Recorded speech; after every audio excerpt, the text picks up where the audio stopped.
رسول الله مبارک یو صحابیه ده حضرت ام سلیم رضی الله تعالی عنها نومو او دا د ابو طلحه بیبي وه د دوی یو بچی عمر او ډېر خشته بچی و او دی بچی سره به کله ناکله رسول الله مبارک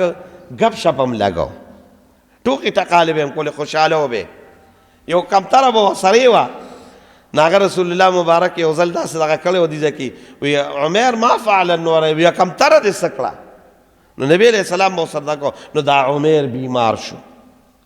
چې بیمار شو ډېر سخت بیمار شو او دقې وخت کې دی ابو طلحه رضی الله تعالی عنه ته یو سخت مشکل د کار راغی نو د هغې دپاره ته او دی خوا دا ماشوم ډېر بیمارو خو بهرحال د رسول الله مبارک حکم ورته راغی نو دی روان شو چې کله روان شو نو دې ښځې ته یې د بچي خیال ساته بس هغه لاړه د خدای شان ته ګوره یو څو ورځې د بچي خیال ساته خو چې په کومه ورځ هغه راته نو د الله شان ته ګوره دا عمر وفات شو او دی کې اوس ابو طلحه را روان دی خدای پاکه دا خو د هغه ډېر محبوب بچی و او اوس هغه د سفر نم را روان دی او دی خوا بچی وفات شو دی خوا په هغه د سفر هغه سختۍ د سفر هغه دغه او ډېرې ورځې هم تېرې کړي دي نو د ام سلیم رضی الله تعالی عنها داسې چل وکړه چې دا عمر یې په یو کوټه کې سملو او د پاسه پې څادر واچو په یو بله کوټه کې چې کله ابو طلحه راغی لومبې تپوس یې وکړو د ام سلیم نه ام سلیم هم یو عجیبه بیبي وه یو ناشنا بیبي وه او رسول الله مبارک دی بیبي له په دنیا کې د جنت زیری ورکړو نو ام سلیم رضی الله تعالی عنها ابو طلحه ته وی خدای چې دته اوس زویم چې دی وفات دی نو دا خو اوس دی د سفر نه هم راغی ستړی ستومان هم دی نو داسې چل یې وکړه چې ورته وي هغه خدای پاک مکمل آرام ته ور رسولی دی دروغ به هم نه وي دروغ هم نه وي خو هغه پوره آرام کې دی بس دی پیش و چې یاره بس هغه آرام کې دی نو ټیک دی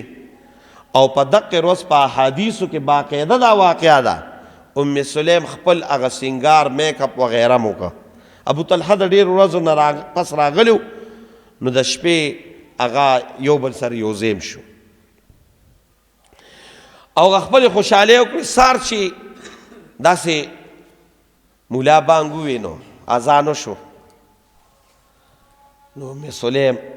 د ابو طلحه ته وی هوښیار هم ډېره زیاته وه وی ابو طلحه یو مسله را پیښه شوې ده وی څه مسله ده وی مسله داسې ده چې بالفرض دا ګاونډیان دي او دې ګاونډیانو موږ له یو امانت راکړ چې یاره دا امانت په زما تاسو سره یو څو ورځې پروت دي او اوس دا ګاونډیان دا خپل امانت غواړي مانه نو آیا چې زه دا امانت دوی له ورکوم یا نه ورکوم نو دا به څنګه وي نه دا خو د هغوی امانت دی دې کې به څنګه ته چونچې راکې دا خو د هغوی امانت دی او امانت چې چا درکړه پوره به هغه امانت ور ورسوه دا د ایمان هم تقاضا ده دا د دین هم تقاضا ده دا د اسلام هم تقاضا ده نو ته امانت باندې څوک خفه کېږي نه چې واپس یې تیالي وی ښه ابو طلحه داسې چل شوی دی چې پرون مازدیګر موږ او تاسو ته چې کوم امانت الله راکړو هغه امانت الله واپس اخیستی دی زما اوس هغه بچی وفات شوی دی او ته لاړ شه صحابو ته ووایې چې دفن وی ښه پرون وفات شوی دی او تا ما سره دا چلونه وکړل زما بچی وفات پروت و او تا ما ته دا ډوغږ هم نه کو بیا موږ د شپې هغه خپلې خوشحالۍ هم وکړئ وی ما وی چې ته ستړی ستومانه راغلی لوی مصیبت دی نو مصیبت ته باندې ما داسې نه راچو بس ابو طلحه نیغ رسول الله مبارک له لاړ او ورته یا رسول الله صلی الله علیه وسلم ما سره خو ام سلیم دا چل وکړه بچی وفات و زه بیا راغلی یم هغې خپل سینګار هم کړی دی بیا موږ میلو شوي یم یو ام سلیم چې ورته وي دا دې ولې و یا رسول الله ما په ده باندې مصیبت داسې په یو ځل باندې نه اچو ما چې دې د سفر نه په قلار شي او دا حقیقت هم دی چې یو سړی د سفر نه هم راشي او داسې مصیبت هم راشي نو دا بیا ډېره زیاته ګرانه نو ما د دې د وجې دا کار وکړه رسول الله مبارک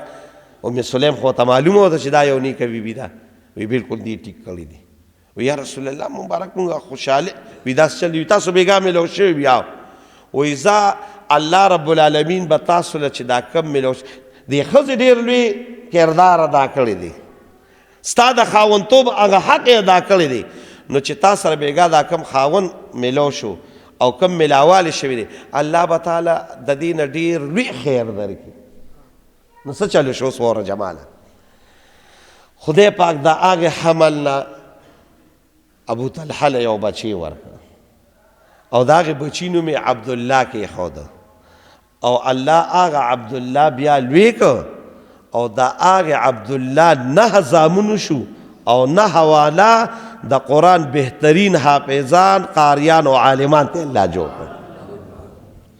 بهترین علما بهترین قاریان دا د هغې حمل نه الله رب العالمین وکړه دا ولې دې ښځې د خپل خاوند سره د مصیبت په وخت کې دغه وکړو نو الله دومره خوشحاله شي زه د دې نه بله زه یو زوی تا نه لاړه زه به رله 9 درکم او 9 به م بیا داسې درکم 9 به م بیا داسې چې ټول عالمان او حافظان او قاریان نو د مصیبت په وخت کې به ورسره څه چل کوي د دې به خیال ساتي دې سره به هغه مصیبت دا نیموي او د مصیبت هغه پوره دغه به کوي حتی تر دې پورې چې کو د دې پلار مورم بیمار ده دې به تپوس نه ځي حدیثو کې یو ناشنا واقعه ده د نبی علیه السلام یو صحابیه وه نو هغه اوسېده خو د هغې اوسېدو سره هغه د پلار په کور کې اوسېده نو د دې پلار کور یې لاندې و او د دې صحابیې کور بره یې ولې ورکړو د دې صحابي چې کوم خاوند و هغه په یو سفر باندې ته خو ښځې ته یې ښځې ګورې زما د اجازت نه به بغیر د دې کور نه قدم هم نه هلې زما اجازت به نه وي که ته ووتې د خاوند وینا وه بس ښځه په کور کېناسته او سړی په سفر لاړه د خدای شان ته ګوره دا پلار یې بیمار شو چې پلار یې بیمار شو نو دی رسول الله صلی الله علیه وسلم له استازی راولېږه رور یې راولېږه یا وغیره واره چې یاره زما پلار بیمار دی نو زه د پلار تپوس له ورشم چې رسول الله مبارک ته رسول الله مبارک ورته وي خاوند اجازت هله درکړې وي نه خاوند اجازت نه یې راکړی چې زما د بغیر د اجازت به نه ځې رسول الله مبارک وایي ته نه شې تللی کور کښېنه هغه پلار یې نور هم زیات شو دی بیا رسول الله وي ډېر زیات بیمار شو رسول الله مبارک ته چې خاوند اجازت نشته نشته العرض دا چې دا پلار یې وفات شو چې وفات شو رسول الله مبارک دې سوال جواب راولېږه وایي پلار خو مې وفات شو وځم رسول الله مبارک ورته نه چې د خاوند اجازت نشته نه بچ بس هغه خو نیکان خلک وو بزرګان خلک وو هم په هغې ځای باندې پاتې شوه پلار یې دفن شو او دا پاتې شوه یو ورځ پس پسې رسول الله صلی الله علیه وسلم یو ملګری ورولېږه او د هغې هغه دغه یې ورولېږه ورور یې ورولېږه وي ورشه هغې صحابیې ته یو خوشخبري ووره چې تا د دې خپل خاوند د اطاعت تا د دې خپل د خاوند د خبرې د منلو چې کم مثال قایم که نو په دې نن فرش یوازې خوشحاله نه دی په دې نن عرش هم خوشحاله دی او الله رب العالمین فیصله دا وکړه چې ستا د دقې وجې چې تا د دې خاوند اطاعت وکړه د دې د وجې الله رب العالمین د دې صرف د دې د وجې الله رب العالمین نن ستا د پلار بخښنه او مغفرت وکړه